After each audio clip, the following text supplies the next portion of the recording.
Is it because there's only 2 videos left and not... No, we'll connect it. 30 seconds, you can continue. Okay.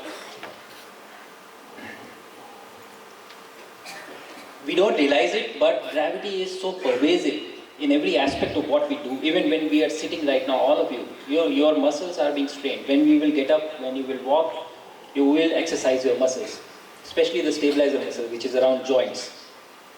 And when there is no gravity in microgravity, there is no usage of these muscles. So 2 types of crew goes to station. One is short duration crew and one is long duration crew. We were short duration crew, I was there for 18 days. Long duration crew stays there for 6 months. So as per NASA policies, long duration crew has to mandatorily exercise for 2 hours every day to exercise their muscles, otherwise they would lose it. So short duration crew does not have this requirement because they are there for a very short duration. But I'll tell you the impact. I was there for 20 days total, 18 on station. And in these 20 days, I lost 5 kgs of weight, out of which 4 kgs was pure muscle mass.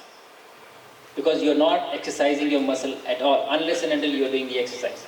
And that is a huge challenge, which we are still trying to figure out of how to preserve this.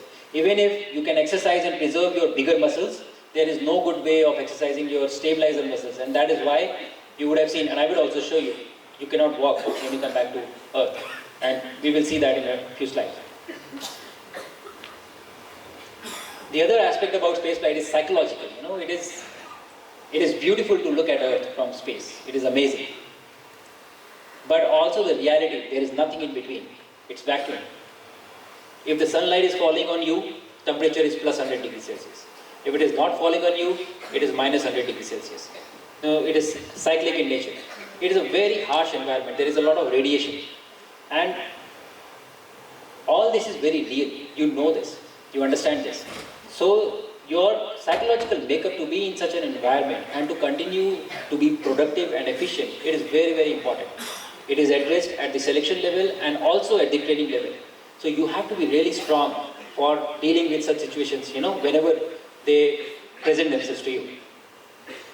Especially when we are talking about long duration missions. Mission to Mars, let's say. It's a 6-month travel one way as of now with the current technology. So it is going to be a long mission and you will be alone by yourself. Nobody or no one to help. For the first time ever, we were able to conduct as a nation science in space, in microgravity. And I was proud to be the bridge between Earth and orbit for these researchers, brilliant people who had curated very nice experiments to be conducted in space. So I took with me, I did research on stem cells, again to address the issue of muscle atrophy. Took microalgae with me to address the problem of food security. Grew cyanobacteria, took seeds with me, and evaluated screens for reducing the cognitive load on astronauts. But the biggest lesson out of all of them was how to do science in space. How to enable it. Everything becomes challenging. A simple experiment that you do in a lab here becomes extremely complicated in space. One small example, I was supposed to do an experiment in which I was stationary at one location for about 3 to 4 hours. And I went there, I started the experiment without, following the procedure. And then just about a few minutes later, one other astronaut, the long duration mission NASA astronaut, she came up and she put a small fan next to my face. And I said, no, I don't need it. I'm comfortable with the temperature. And she said, it is not for the temperature. So what happens is that if you are at one place, and you are breathing in and breathing out, there is no natural convection in space.